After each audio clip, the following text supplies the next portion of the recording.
Revenons à présent sur l'escale de Guiglo, c'est-à-dire hier dimanche. Le président de la République, Alassane Ouattara, y a tenu un meeting, l'essentiel de sa communication, dans ce reportage signé Jérôme Kofi Aboula. Ce n'est pas par pur hasard que le président Alassane Ouattara à Guiglo soit reçu à cette place du nom du premier président ivoirien, Feu Félix Houphouët-Boigny, homme de paix, pour son meeting. Ce n'est pas non plus une fiction à deux solutions, mais une réalité vivante.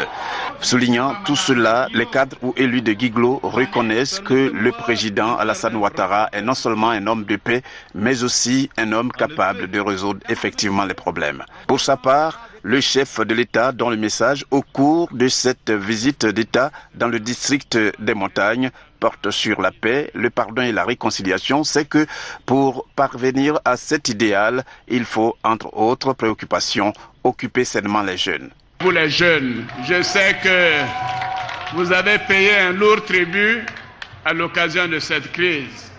Parce que de bonne foi, vous avez comme quelquefois pensé que vous menez le bon combat. Mais en réalité, vous avez été manipulé, vous avez été abusé, et après vous avez été jeté. Jeté dans la rue, jeté dans les villages, jeté dans les campagnes. Mais moi, je vais vous donner du travail. Oui, je vais vous donner du travail. Oui, et je donnerai du travail à tous les jeunes. Nous avons de grands projets en perspective. Et je ne ferai pas de discrimination. Vous êtes jeunes. Ce qui est arrivé, cette manipulation dont vous avez été l'objet, n'est pas de votre fait. Nous ne devons pas vous abandonner pour cela. Donc je vais vous dire, jeunes, quel que soit le bord où vous avez été, ma préoccupation sera de vous trouver du travail. Et je le ferai. Car sans une jeunesse dynamique, bien structurée et engagée dans la voie du développement, il n'y a pas de futur pour nos jeunes États. Donc, faites-moi confiance, chers enfants.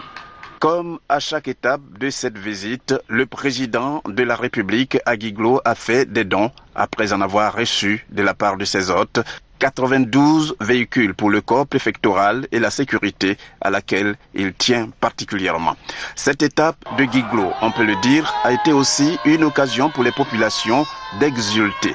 Le chef de l'État n'a pas pris congé de ses hôtes sans être convaincu d'avoir fait des heureux par cette visite.